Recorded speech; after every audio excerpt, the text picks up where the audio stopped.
Di video kali ini saya akan menjawab komentar dari Pak Alips, di mana beliau mengatakan hal seperti ini. Saya beli saham maunya investasi jangka panjang. Saya beli BUMN Karya yaitu Wika 3 tahun yang lalu. Saya beli di harga 1.000 lebih. Dan harga sekarang 200. Jadi investasi selama 3 tahun bukan untung tapi boncos. Kira-kira apa yang salah dengan Pak Alips? Yuk kita bahas.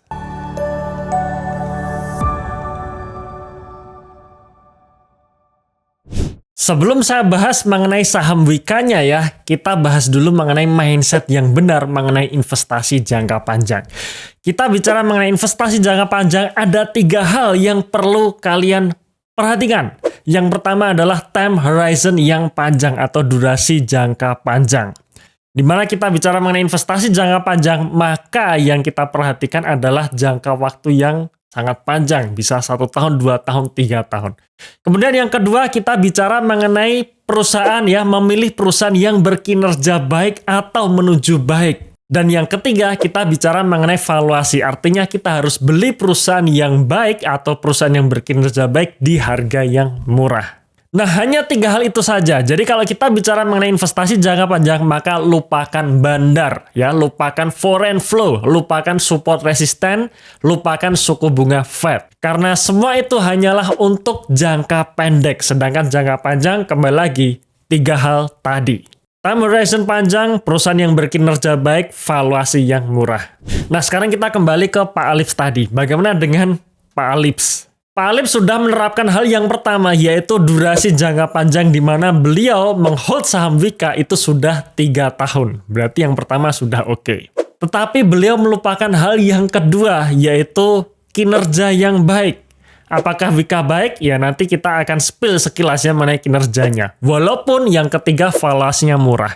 Jadi kebanyakan orang kesalahan mereka adalah mereka membeli perusahaan yang valuasinya murah, tapi tidak dilihat bagaimana perkembangan kinerjanya. Ya, jadi walaupun durasinya sudah panjang 3 tahun, dan mungkin saat itu harga 1.000 valuasinya menunjukkan valuasi yang murah, tetapi kalau kinerjanya jelek, ia tidak masuk untuk investasi jangka panjang.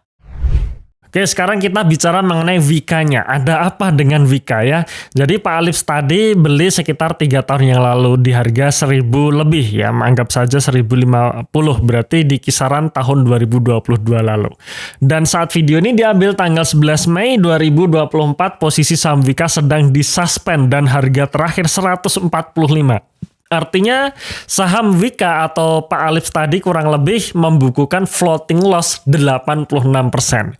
Ya, jadi hold 3 tahun untuk investasi jangka panjang, yang terjadi justru loss ya, loss 86%. Mungkin pada saat itu di tahun 2022 Pak Alips sudah melihat bahwa harga saham Wika sudah tergolong murah atau undervalue. Kenapa? Karena harga saham 1.000 ini sudah sangat jauh dibandingkan dari harga tertingginya, yaitu di level 3.400 ya. Jadi ibaratnya kalau beli di harga 1.000, harapannya bisa kembali menuju all time high-nya di 3.400, ini bisa menjadi saham beggar ya. Kemungkinan berpikirnya seperti itu. Tapi sekali lagi, yuk kita lihat kinerja dari Wika itu sendiri. Apakah kinerjanya bagus atau tidak? Nah, ternyata kalau kita lihat histori laba bersih Wika dalam 3 tahun terakhir membukukan kinerja yang sangat buruk ya, yang dimana kalau kita lihat tahun 2020 labanya sudah turun dari 2,2 triliun menjadi 185 miliar. Tahun 2021 labanya turun lagi, tahun 2022 menjadi rugi 59 miliar, dan tahun 2023 kerugiannya mencapai 7,1 triliun. Ya, jadi ini bukan kinerja yang baik, tapi justru kinerjanya sangat jatuh.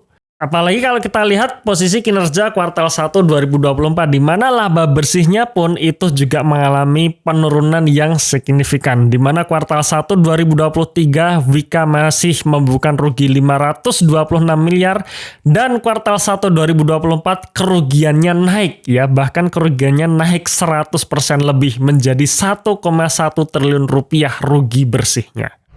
Jadi dari spill analisa yang singkat tadi sudah jelas bahwa Wika ini sebenarnya tidak cocok untuk investasi jangka panjang, karena bukannya kita hold makin lama makin untung, tapi justru makin boncos. Lalu bagaimana kalau kita belum bisa melakukan analisa secara mandiri, belum bisa memilih saham-saham mana yang cocok untuk investasi jangka panjang?